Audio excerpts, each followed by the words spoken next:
ओम गंग गणपतये नमो नमः। संक्षिप्त शिवपुराण रुद्र शतक 4 अध्याय 13 से 18।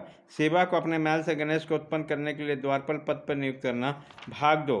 देवताओं ने कहा, जगदम्बे तुम्हें नमस्कार है, शिव पत्नी तुम्हें प्रणाम है, चंडिके तुम्हें हमारा अभिवादन प्राप्त हो, कल्याणी तुम्हें बारंबार प्रणाम है, अंबिके तुम्हें आदि शक्ति हो, तुम सदा सारी सृष्टि की निर्माण करती, पालिका शक्ति और संहार करने वाली। देवसी तुम्हारी कोप से त्रिलोकी विकल हो रही है, अतः प्रसन्न हो, हमारे क्रोध को शांत करो। देवी हम लोग तुम्हारे चरणों में मस्तक झुकाते हैं। ब्रह्मा जी कहते हैं, नारद यो तो सभी ऋषियों द्वारा स्तुति किए जाने पर प्रादेवी पार्वती ने उनके ओर क्रोध भरी दृष्टि से देखा, किंतु कुछ कहा नहीं। तब उन ऋषियों ने पुनः उनके चरण कमल में सिर झुकाया और भक्ति पूर्वक हाथ जोड़कर पार्वती देवी से निवेदन किया।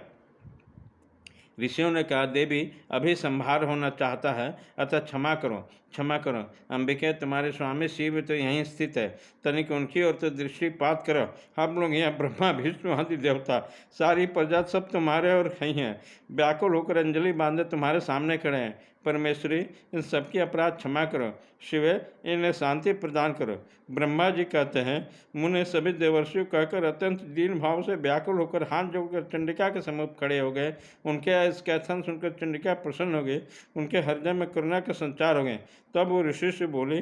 देवी ने कहा, ऋषि यदि मेरा पुत्र जीवित हो जाए और तुम लोग के मत पूजनीय मान लिया जाए तो संहार नहीं होगा। जब तुम लोग सब उसे सर्वाध्यक्ष का पद प्रदान करोगे तभी लोक में शांति हो सकती, अन्यथा तुम्हें सुख नहीं प्राप्त हो सकता।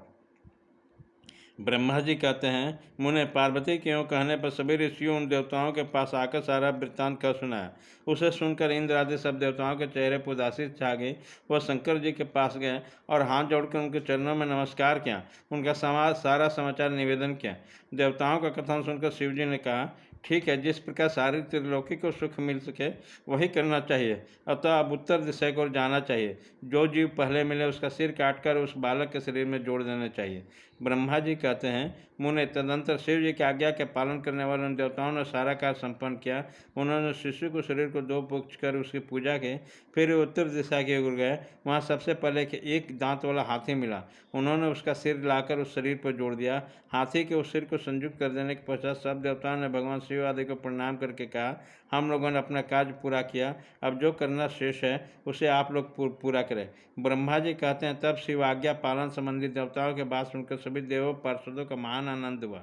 तत्पश्चात ब्रह्मा विष्णु आदि सब देवता अपने स्वामी निर्गुण स्वरूप भगवान शंकर को प्रणाम करके बोले, स्वामी आप महात्मा के जिस तेज से हम सभी उत्पन्न हुए हैं, आपका वही तेज वेद मंत्र के अभियोग से इस बालक में प्रवेश करे। इस प्रकार सभी देवताओं ने मिलकर वेद मंत्र द्वारा जल का मंत्रित किया। फिर शिव जी स्मरण करके उत्तम जल को बालक के शरीर पर छिड़क दिया। उस जल का स्पर्श करते हैं बालक स्वेच्छा से शीघ्र चेतनायुक्त होकर जीवित हो उठा और सोए की तरह उठ बैठा। वह सौभाग्यशाली बालक अत्यंत सुंदर था। उसका मुख हाथी का था, शरीर का रंग हरा लाल था, चेहरे पर प्रसन्नता खेल रही थी, उसकी आकृति कमनीय थी, उसकी सुंदर प्रभा फैल रही थी। मुनीश्वर पार्वती नंदन उस बालक को जीवित देकर वहाँ उपस्थित सारा लोग आनंद मग्न हो गए और सारा दुख विलीन हो गया।